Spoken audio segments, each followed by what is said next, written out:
राधे राधे दोस्तों, welcome to my page Radhe की रसोई। और आज मैं आपको कुछ बताने आई हूँ। बहुत सारे मेरे पास डीएम्स आए हैं इंस्टाग्राम पे, क्योंकि मैं इंस्टाग्राम पे 1 मिनट वीडियो शेयर करती हूँ अपकमिंग फेस्टिवल्स की। जैसे कि आज देवशयनी एकादशी है, तो मैंने शेयर किया है कि देवशयनी एकादशी पर अपने ठाकुर जी को आप कैसे सुलाएं। और ये भी बताया है कि क्या आप 4 माह के लिए सुलाएं या फिर सिर्फ आज के लिए, किस रूप में उनको सुलाएं शालिग्राम जी को और विष्णु भगवान जी को। ये मैंने शेयर किया है। अगर आप लोग मेरे इंस्टाग्राम से जुड़ना चाहते हैं तो मैं कमेंट बॉक्स का लिंक डाल दूंगी, आप लोग मुझे ज़रूर फॉलो कर सकते हैं। और मेरे पास बहुत सारे ढेर सारे डीएम्स आए हैं कि दीदी हम प्रेमानंद जी महाराज से कैसे मिल सकते हैं। बहुत से क्वेश्चन आए हैं, जैसे कि मैं आपको बताऊं, दीदी हम प्रेमानंद जी महाराज से कैसे मिल सकते हैं, दीदी प्रेमानंद जी महाराज जी कौन है, दीदी प्रेमानंद जी महाराज से हम बातें कैसे कर सकते हैं, हम उनसे परिक्रमा मार्ग पे कब मिल सकते हैं, वो परिक्रमा कब करते हैं, वो दीक्षा कैसे देते हैं। ढेर सारे क्वेश्चन हैं। तो मैंने सोचा कि अलग अलग वीडियो बनाने से अच्छा है कि मैं एक पर्टिकुलर इंडिविजुअल वीडियो बना देती हूँ। उसमें मैं सारा कुछ प्रोसेस बता दूंगी कि हम ठाकुर जी कि हम प्रेमानंद जी महाराज जी से कैसे मिल सकते हैं। चलिए तो वीडियो को स्टार्ट करते हैं। तो सबसे पहला क्वेश्चन मेरे पास आ रहा है कि दीदी हम प्रेमानंद जी, पहले तो मैं आपको बता दूं कि प्रेमानंद जी महाराज कौन है। प्रेमानंद जी महाराज एक बहुत ही महान संत है जिनकी दोनों किडनियाँ खराब हैं, ठीक है। और लेकिन उन्होंने अपनी किडनियों के नाम रखे हुए हैं, एक किडनी का राधा रानी और एक किडनी का कृष्ण जी। और वो कब से 20 साल हो गए हैं शायद, उनकी किडनी कब से ख़राब है, लेकिन वो अब भी ठीक हैं, परिक्रमा भी करते हैं, राधा नाम कीर्तन भी करते हैं और भक्तों के प्रश्नों का उत्तर भी देते हैं। तो बहुत बड़ी कृपा है उस पर राधा रानी की। ऐसा कहा जाता है कि जब वो चलते हैं ना, तो साक्षात राधा रानी उनके साथ चला करती है, पूरी साक्षात राधा रानी की कृपा उनके साथ है। अब कुछ लोग अभी भी नहीं समझेंगे कि प्रेमानंद जी महाराज कौन है, तो मैं एक रील वे में समझा देती हूँ कि प्रेमानंद जी महाराज वही महाराज जी हैं जिनसे विराट कोहली और अनुष्का शर्मा मिलने गए थे वृंदावन में। तो अब आपको समझ आ गया। चलिए अब हम शुरू करते हैं। पहला क्वेश्चन है कि प्रेमानंद जी महाराज से हम कैसे हम उन्हें मिल सकते हैं, है ना, उनके दर्शन हम कैसे प्राप्त कर सकते हैं। तो आप उनका जो आश्रम है केली कुंज में है, तो आप वहाँ जाइए।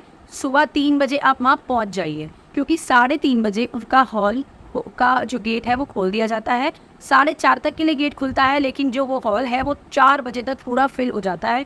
तो आप कोशिश कीजिए कि आप मॉर्निंग में 3 बजे जाकर वहाँ बैठ जाएं, ठीक है। और फिर आपको जैसे ही हॉल खुले आप वहाँ एंटर कर दें। जो जैसे ही हॉल वहाँ फिल हो जाता है तो बाकी भक्तों को बाहर ही बैठा दिया जाता है, और बाहर एक बहुत बड़ी एलईडी लगी हुई है, उसमें महाराज जी का कीर्तन लाइव शुरू हो जाता है। तो वहाँ पे आप महाराज जी के दर्शन कर सकते हैं। आप जल्दी पहुँच जाएंगे तो आप हॉल के अंदर बिल्कुल साक्षात दर्शन कर सकते हैं, और अगर आप थोड़ा लेट हो जाएंगे, आपको सीट नहीं मिलेगी, तो आप बाहर बैठकर महाराज जी का कीर्तन देख सकते हैं।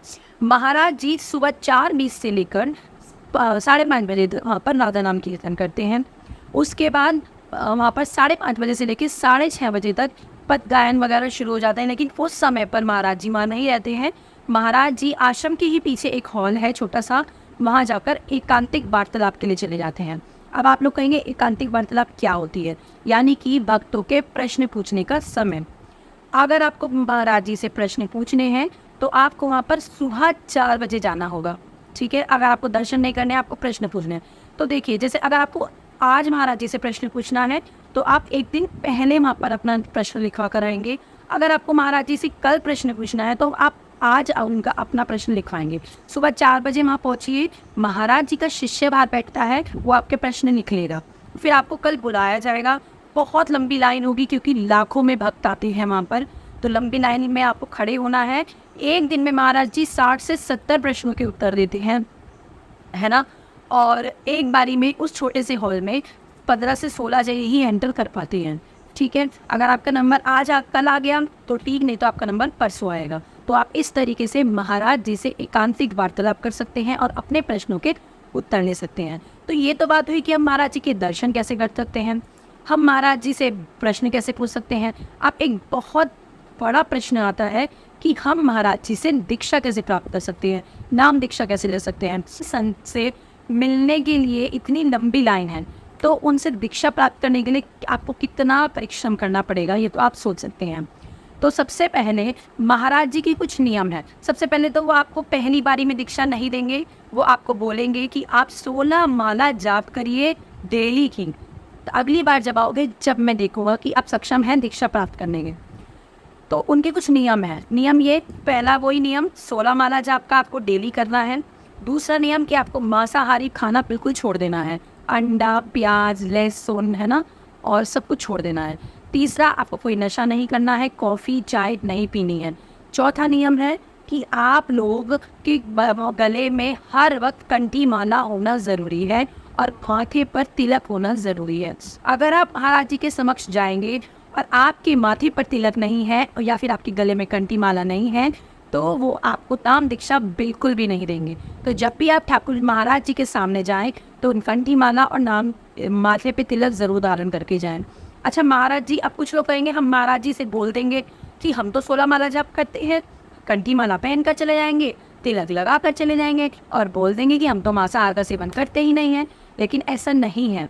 जिन महाराज जी पर इतनी कृपा है हमारे ठाकुर जी की, तो सोचिए वो आपके चेहरा देखकर समझ जाएंगे कि आप लोग झूठ बोल रहे हैं। इसलिए नाम दीक्षा लेने के बिल्कुल भी झूठ ना बोलें आप लोग।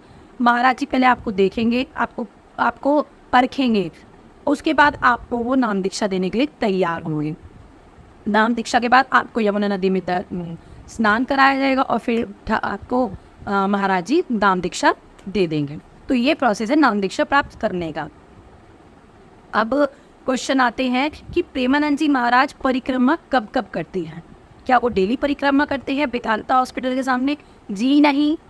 महाराज जी के कुछ चुनिंदा डेट हैं जिस पर वो परिक्रमा करते हैं, जैसे कि पूर्णमासी पर, एकादशी पर, अक्षय तृतीया पर, जन्माष्टमी पर, राधाष्टमी पर, बाकी बिहारी प्राकट उत्सव पर, और क्या कहते हैं शरद पूर्णिमा पर, कुछ बसंत पंचमी पर। मतलब कुछ चुनिंदा ही डेट्स हैं जिन पर महाराज जी सुबह 3 बजे परिक्रमा करते हैं। वेदांता, अगर आप उनको परिक्रमा मार्ग में मिलना चाहते हैं तो किसी भी एकादशी या फिर पूर्णमासी पर वेदांता हॉस्पिटल के सामने आप उनके दर्शन कर सकते हैं। लेकिन हाँ, एक वीडियो आजकल वायरल हो रही है कि ठाकुर महाराज जैसी परिक्रमा करने आते हैं तो बहुत रंगोली से भक्त सजा कर रखते हैं, फूलों की रंगोली बनाकर रखते हैं महाराज जी के आगमन के लिए, लेकिन आप लोग उनके पैर छूने जाते हैं। देखिए, आप ये बिल्कुल भी दंड ना लीजिए अपने ऊपर। आप बिल्कुल कोशिश मत कीजिए कि आप महाराज जी को स्पर्श करें, क्योंकि किसी का नहीं पता हमें कि कौन कोई मांस खाता है, बंसी खाता है या कैसे कर्म करता है। अगर आप लोग गंदे हाथों से महाराज जी को स्पर्श करेंगे तो उनकी जो इतने सालों की भक्ति है वो सब टूट जाएंगी, है ना। तो प्लीज़ ये सब मत कीजिएगा। और आपको मैंने सारे क्वेश्चनों के जवाब दे दिए हैं, आपको कैसे कब क्या करना है।